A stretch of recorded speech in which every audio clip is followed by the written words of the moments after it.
ये जो टॉपिक है रेनबो पार्ट 2 का 8वां लेसन है ना जी। फायर हिम जो है KTM दारूवाला के द्वारा लिखा गया है।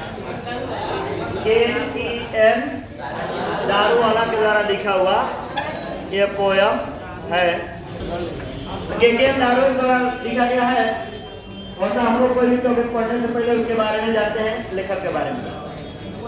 KTM दारूवाला बर्थ 1937 में जन्मे थे, अभी भी जिंदा है।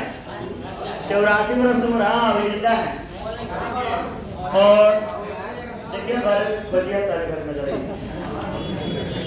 KTM Daruwalla the recipient of Sahitya Akademi award and Commonwealth poetry award. KTM Daruwalla जो है ये क्या किए थे कि उनको साहित्य अकेडमी अवार्ड 1984 में मिला था, इन्हें प्राप्त किए। और इन्हें कॉमनवेल्थ पोएट्री अवार्ड, और क्या उनको मिला है? Commonwealth poetry award. 2 अवार्डों से इनको नवाजा गया था, जिसमें से साहित्य अकादमी अवार्ड कब मिला था? 84 में दिया गया। और कॉमनवेल्थ पोएट्री अवार्ड भी साथ ही में मैंने उसी ईयर में दिया गया। तो यहाँ जिक्र किया गया है कि आ सकता है आपके 12th के एग्जाम में कि KTM दारूवाला जो है 1937 में उनको वो कौन सा अवार्ड प्राप्त किए? साहित्य अकादमी अवार्ड और कॉमनवेल्थ पोएट्री अवार्ड। ये दोनों का हाईलाइट आप लोग कर लीजिए, ठीक है। कॉमनवेल्थ पोएट्री अवार्ड ये भी एक अवार्ड पुरस्कार है जो मिला, हाँ। और उसी साथ ही साथ एंड दिया, जिसका मकसद मान नजर question is a landscape poet of eminence and well known writer of short story। KTM Daruwalla जो है ये जो है एक परिदृश्य कवि, श्रेष्ठ कवि, श्रेष्ठता के परिदृश्य कवि, परिवेशी कवि, हुए कवि जो प्राकृतिक से जुड़ा हुआ, वे जो मिट्टी से जुड़ा हुआ, जो उस परिवेश से जुड़ा हुआ एक कवि थे, परिवेश से जुड़ा हुआ एक कवि थे। और ये जिक्र कर रहे हैं एंड वेल नोन, और अच्छे से जाना जाता है, इनको अच्छे से जाना जाता है ऑफ शॉर्ट स्टोरी। इसके बारे में राइटर ऑफ शॉर्ट, लघु कहानियों को लेखक के रूप में, किस रूप में जाना जाता है? लघु कहानियों के लेखक के रूप में अच्छे से जाने जाते हैं। कौन? KTM Daruwalla. His poetry is in his own words। इनकी कविताएं जो है इनके अपने शब्दों में, इनकी कविताएं जो है टोटली पूर्ण रूप से इंप्रेशनिस्टिक रिकॉर्डिंग ऑफ सब्जेक्टिव रिस्पॉन्सेज, जो कह रहा है कि आत्मचेतनात्मक अनुभूतियों को, यानी जब इनकी कविताओं को जो पढ़ेगा तो आत्मचेतनात्मक अनुभूतियों को पूर्ण रूप से प्रभावशाली प्रमाणिकता को दर्शाता है। यानी जब इनकी कविताओं को पढ़िएगा तो ये जो है आपके अंदर में कुछ चेतना जताने लगेगा, अनुभव होने लगेगा कि नहीं जो ये कविताएं लिखी गई है, लग रहा है कि नहीं ये ऐसी घटनाएं हमारे आसपास में होती हो। ये सारे आपके आत्मचिंतन, आत्ममंथन लगता है, आत्म में आने लगता है, इन चीजों को दर्शाने का काम करने लगता है। He claims, वे दावा करते हैं, his poems, अपने कविताओं को to be rooted in rural landscape।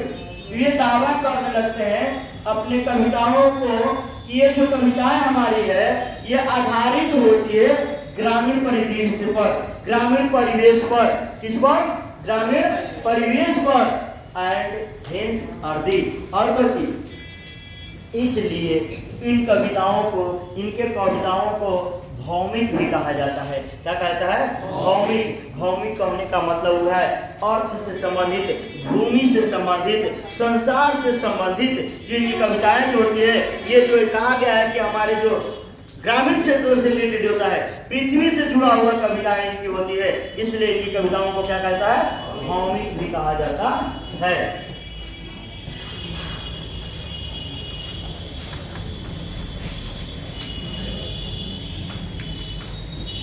ध्यान दीजिएगा, ही सन, वे दूर रहना चाहते हैं, वो दूर रहते हैं फॉर्निकेशन, किससे?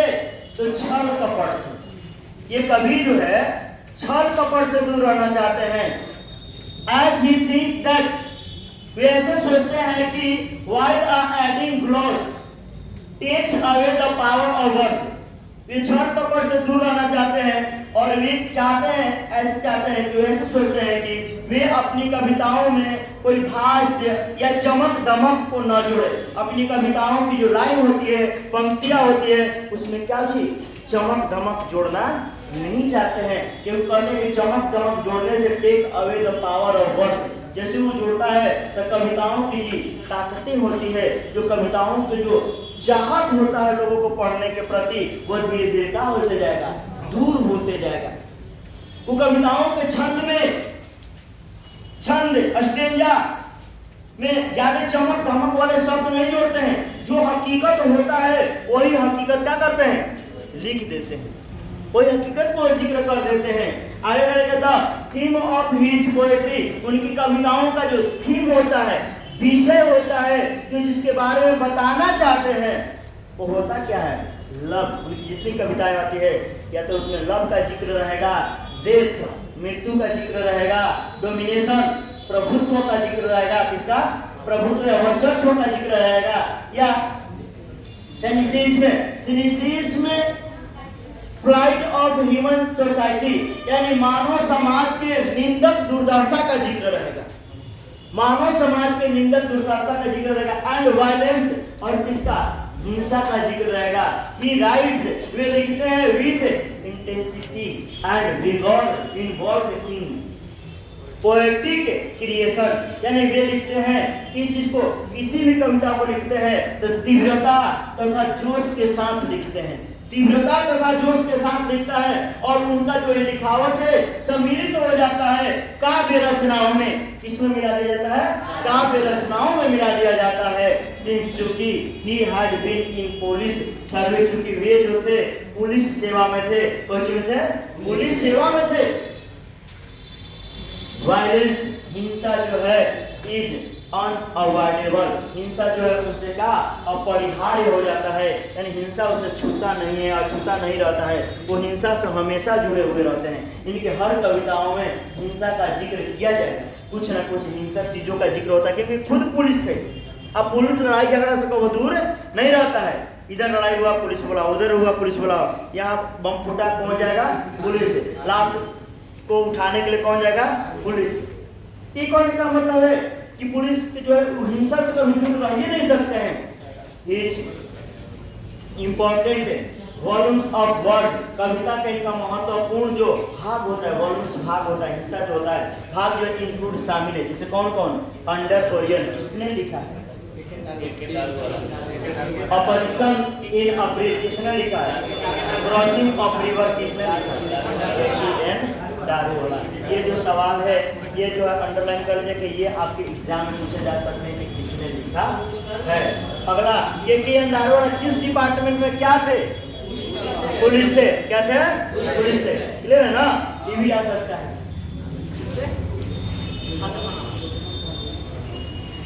अब हम लोग का मेन पोयम रहा fire him. Fire him, fire means आग, हिम मीन्स स्तुति, आग की स्तुति, आग की स्तुति। हाँ, बर्निंग घाट को शमशाने कहा जाता है। ध्यान दीजिएगा, कवि क्या बताने का प्रयास कर रहे हैं, थोड़ा सा कविता के माध्यम से हम लोग समझेंगे। ठीक है, ये क्या कह रहा है इस पर विचार करेंगे। देखिए, कवि एक समय होता क्या है कि अपने पिता के साथ अक्सर ही टहलने के लिए नदी के किनारे बर्निंग घाट की ओर चले जाते थे। बचपन में अपने पापा के साथ कभी टहलने के लिए कहाँ चल जाते थे? शमशान घाट की तरफ। उस शमशान घाट का जिक्र किया जो नदी के किनारे में था। ठीक है, वहाँ का जिक्र किया है। जैसे मान लीजिए ये नदी हो गया, ये नदी का ये किनारा, ये नदी का किनारा वाला जो घाट है, ये नदी गंगा नदी हो गया। ठीक है, इसके किनारे वाला जो घाट है वहाँ पर मान लीजिए बक्सर नहीं है, ये बनारस का है। सुनिए क्या कह रहा है। The burning heart erupted phosphorescent and wandering ghost light frightened passer-by scattered among the bone।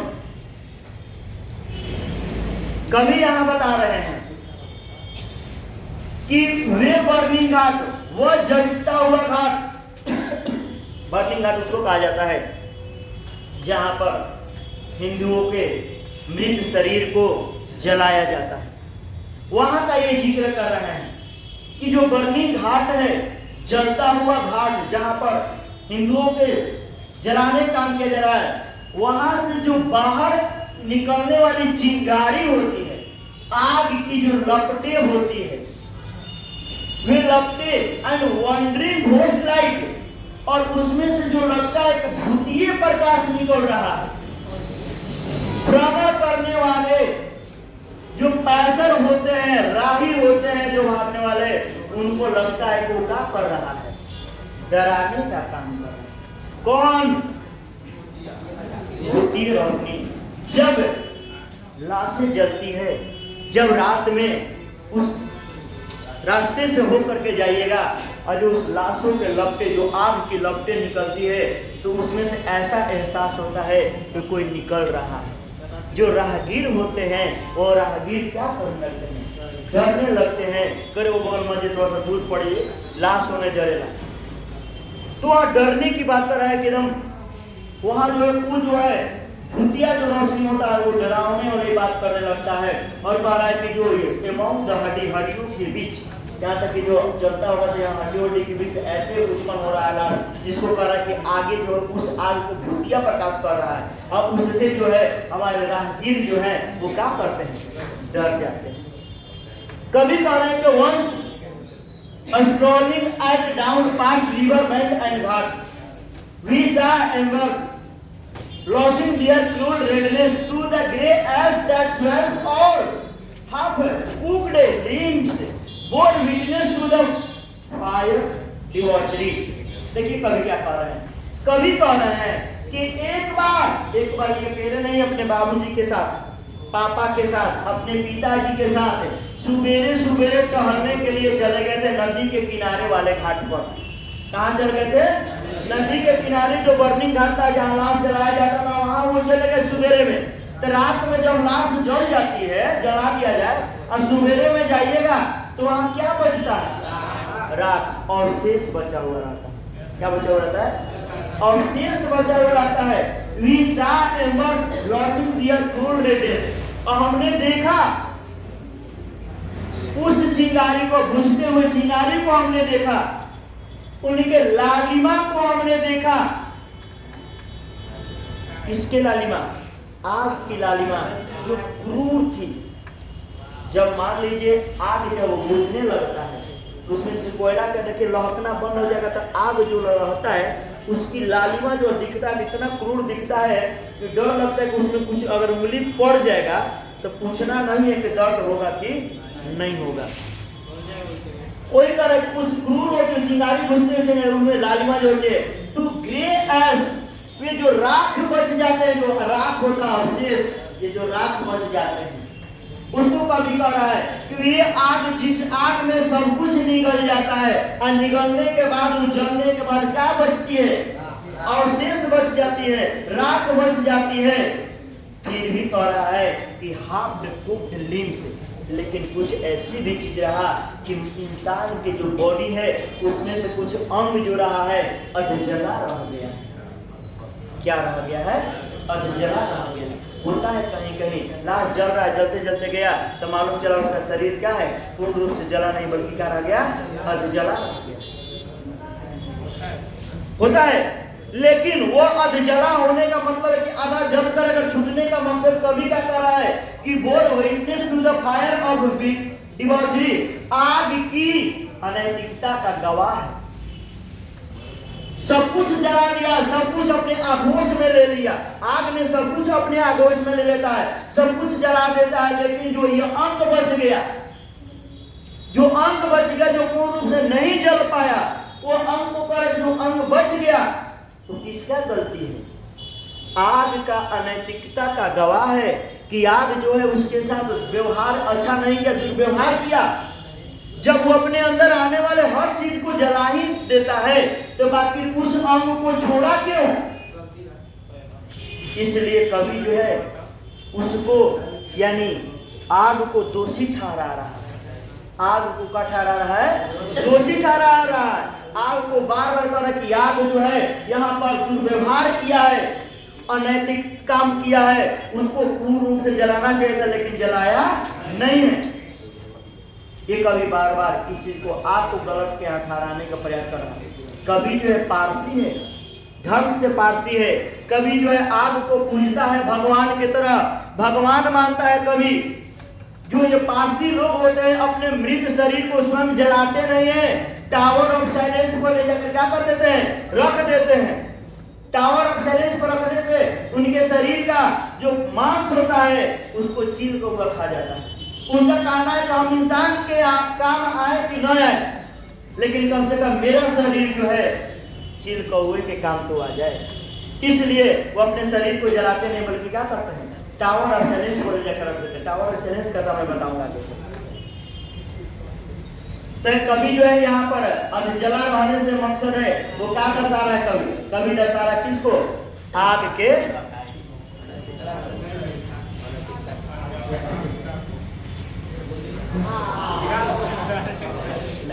आग कौन ने कर रहा है? आग को दफन करने के मैंने आग को गलती ठहरा रहा है कि अधजला छोड़ दिया, उस सुराख भी दिखाया। आगे देखिए कवि जो है अपने पिता के बातों को याद रखा। माय फादर सेड, मेरे पिताजी कहते हैं, कहे कि you see those half burned finger and bone stubs the fire at times forgets its deed. कवि यहाँ कह रहे हैं, कवि कह क्या रहे हैं?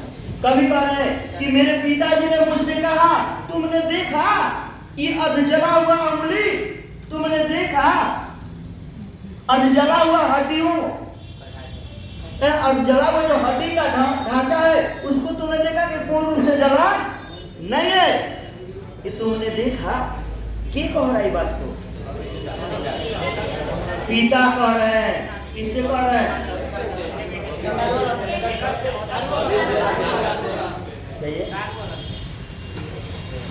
दारू वाले जो है यानी कि उनके कवि के जो पापा हैं, कवि के पिताजी जो है वो कवि से कह रहे थे, तुमने देखा कैसे अधजला अंगुली रह गया, कैसे अधजला ढांचा रह गया।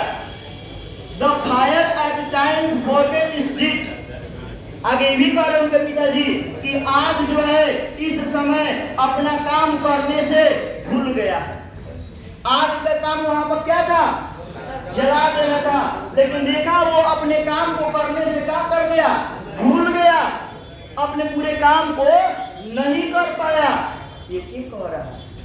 कवि के पिताजी बता रहे हैं किससे? लेखक से। लेखक अपने कविता में उनका भी जिक्र कर दिया है कि पापा हमसे पूछे कि देख लिया, देखल कि ना वो अधजल रहे जी। हाँ, एकरा के आग के काम रहे, आग के हमने के भगवान मानल जा, तुमकरा के पूरे जला देव को चाहते रहे, काहे छोड़ देलन? यानी वहां पर वो पाप किए हैं। आग ने क्या किया? छोड़ने का पाप किया, भूलने का पाप किया। जो नहीं भूलना चाहिए तो उसको पूर्ण रूप से जला देना चाहिए था। कभी आगे करें कि जोरोस्ट्रम एक पारसी, कभी खुद ही का है एक पारसी है, पारसी धर्म जोड़ा है। आई माई चाइल्ड, मैं मेरी जो बचपन का जो मेरी जो बच्चा है, चाइल्ड फिंगर, बचपन की जो अंगुलियां हैं क्लींच्ड, जकड़ जाती थी into a little knot of pain. छोटे से दर्द होती थी, छोटे से दर्द होने पर मेरी अंगुलियां जो है ये जकड़ जाती थी, ऐठा जाती थी। कभी कह रहा है ये बचपन की मेरी अंगुलियां। तो ये सोचो कि जो आग जो है अब जला छोड़ दिया है तो उसको कितना दर्द हो रहा होगा। उस जीव वो जो मर गया है तो लेकिन मर गया, लेकिन उसको देख रहा है दर्द के भावना से, क्योंकि आप जो है जिस इंसान से बहुत लगाव रखे हैं, मरने के साथ आपके अंदर में घृणा उत्पन्न हो जाती है। और जलाने जाते हैं तो जल्दी जल्दी छूने से दोबारा सोचता है इंसान के बॉडी में जब तक प्राण है तब तक एक दूसरे को चाह रहा है, जैसे ही मृत्यु हो जाएगा फेंक के लोग चला जाएगा। कभी यहाँ बताने का प्रयास कर रहा है कि कभी सोच रहा है, कल्पना कर रहा है कि सोचो उसको देख करके इसके अंदर में दर्द होने लगा, कि महसूस कर लेंगे कितना दर्द हो रहा होगा। और जला जब हम लोग बचपन में जलता था, जब कुछ होता था तो हम लोग को दर्द होता था तो सिकुड़ लेते थे, उसको कितना दर्द हो रहा था। आई स्वर, मैं शपथ लेता हूं टू सेव फायर, आग को बचाने के लिए, मैं आग को बचाने के लिए शपथ लेता हूं।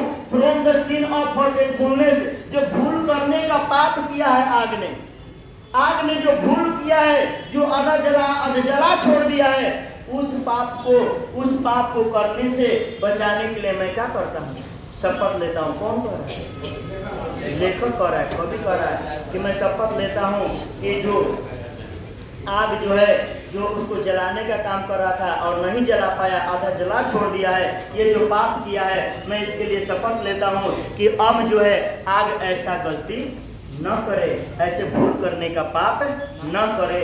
इसके लिए शपथ कौन ले रहा है? कभी लेने का बात कर रहा है, क्योंकि आग उनका क्या लगता है? आग को किस रूप में देखते हैं लोग? भगवान के रूप में देखते हैं, आग को भगवान के रूप में देखते हैं। और देखिए आगे क्या कहा जा रहा है, ये जो टावर ऑफ साइलेंस है, टावर ऑफ साइलेंस वो होता है जहां पारसी लोग जो होते हैं वो अपने मृत शरीर को जलाते नहीं, यहीं पर लाकर के टांग देते हैं, रख देते हैं। और ये क्या होगा कि कौवा खा करके, चील कौवा खा करके उनके लाश के मांस को बराबर करता है, और जो पार्ट बचता है धीरे धीरे कूद करके कहाँ चल जाता है? इस कुआं में चल। ये बहुत बड़ा कुआं टाइप का होता है, लेकिन ऊपर में ऐसे स्लोप ऐसे बनाया जाता है कि रखते के साथ न गिरे, वो धीरे धीरे बूंदी पानी पड़े तब क्या हो जाए, गिर जाए। चाहे कौवा का सुखा के पड़ा रहे तो उसके ऊपर जाकर गिर जाए।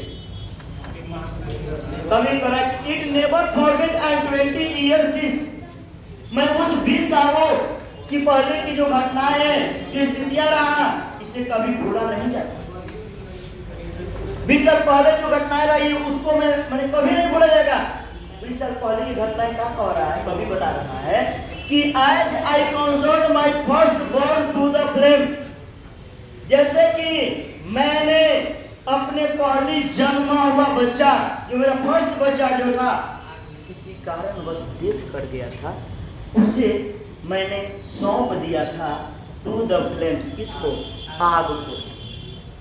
कभी पारसी है, आग को नहीं सौंपना था, लेकिन कह रहे कि 20 साल पहले मैंने जो घटनाएं जो घटी मेरे साथ, उसको मैं कभी भूल नहीं सकता, क्योंकि कह रहा है कि मैंने अपने बच्चे को, जो मेरा पहला जन्मा हुआ बच्चा था, जो डेथ कर गया, तो मैंने क्या किया?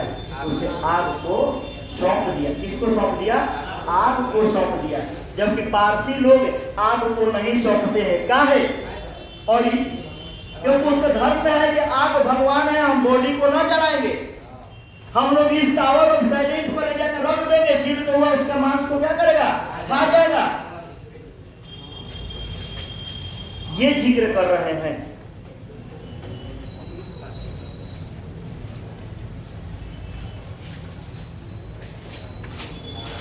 ध्यान दीजिएगा।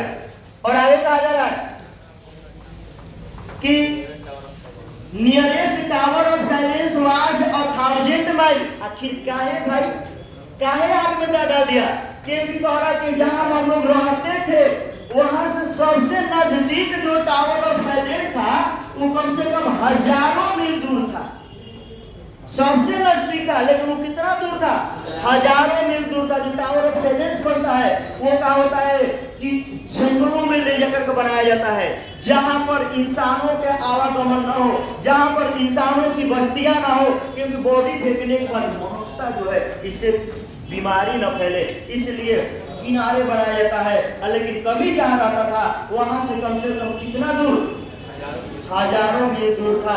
इसी दूरी के वजह से कभी जो है क्या किया? अपने बच्चे को किसको सौंप दिया? आग के हवाले कर दिया, यानी जला दिया। कभी तो बिल्कुल भाई टूट चुका था कोई भी। द फर्म हीवन, जो फर्म हिम जो है, से तुम्हें जो आग जो है, जो आग की प्रार्थना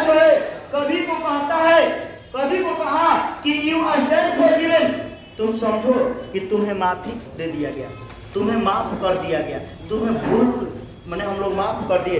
यहाँ कभी जो कह रहा है कि ऐसा लगा कि आग ने इस मेरे गलती को क्षमा कर दिया, माफ कर दिया। कौन सा गलती? कि हम लोग उस धर्म को हो करके उसमें नहीं डालना था, लेकिन मैंने जला दिया। वो जो मुझसे गलतियां हुई है, उस गलतियों को उसने मुझे क्या किया? माफ कर दिया, क्षमा कर दिया। वो आग ने मुझे माफ कर दिया। लेकिन कभी कह रहा है कि ब्रोकन, मैं टूट चुका था। कभी एक पिता था, पिता कभी नहीं चाहता है कि अपने बेटी के शव को मैं लेकर के जाऊं। एक पिता का उद्देश्य होता है कि मेरे शरीर को मेरा बेटा लेकर जाए। लेकिन यहाँ पर जो है कभी इसके लेकर के टूट चुका था। अंदर में उसके अंदर अभी तक विद्रोह चल रहे थे कि मैंने ये क्या किया, कौन सा गलती कर दिया, मुझे तो आग में नहीं डलना चाहिए था। लेकिन पिता था, उस शरीर को लेकर के हजारों मील कैसे दूर चला जाता। एक बेटा अपने पिता के शव को लेकर हजारों मील दूर जा सकता है, लेकिन एक पिता अपने बेटे के शरीर को शव को ले जाने में असक्षम हो जाता है। कहा जाता है कि एक माँ को दुनिया के सबसे दर्द झेलना पड़ता है कब? जब वो बच्चे का जन्म देती है तब सबसे बड़ा दर्द होता है कि जब कोई बच्चे का जन्म देती है तब। लेकिन उससे कहीं ज्यादा दर्द होता है कब? जब उस बच्चा का डेथ हो जाता है। उस दर्द को हंसते हंसते झेल लेती है, लेकिन जब बच्चा डेथ कर जाता है उस दर्द को झेलने उसके लिए नामुमकिन हो जाता है, मुश्किल हो जाता है। यही कभी भी कह रहा है कि कभी जो अपने बच्चे के शव को मैं लेकर गया वो तो आग को सौंप देकर तो हजारों में दूर जाने में सक्षम नहीं रहा था, इसलिए। लेकिन आग के जो प्रार्थना जो था, इसको कभी को इसके लिए माफी मिल गया था, लेकिन कभी अंदर से टूट गया था ये टेबल, और अंदर में उसके अंदर में विद्रोह भी चल रहा था। और उसके दौरान कभी करके आई स्वेयर दिस टाइम, मैं इस समय शपथ लिया, मैं इसे शपथ लिया to save it, इस आग को बचाने का, from the sin of forgiving, क्षमा करने के जो पाप किया है, आग ने जो मुझे माफी दे दिया है, इसके लिए मैं शपथ लेता हूँ उसे हमें माफी नहीं देना चाहिए था, क्योंकि मैंने गलती की थी। क्षमा करने के पाप को, या ये कहिए कि क्षमा करने के पाप से बचने के लिए, बचाने के लिए आग को शपथ लिया, या ये मानिए कि जो है भूलने का पाप कर रहा है आग, उसके लिए कभी जो है क्या कर रहा है? शपथ ले रहा है। बार बार ये इस जिक्र में किया गया, इस कविता में ये बताने का प्रयास किया गया है कि आखिर कवि चाह क्या रहा है, कवि बताना क्या चाह रहा है। तो कवि ये आग के महत्व को बताने का प्रयास किया है कि हिंदू धर्म में आग की कितना महत्व है, कितना जरूरत है।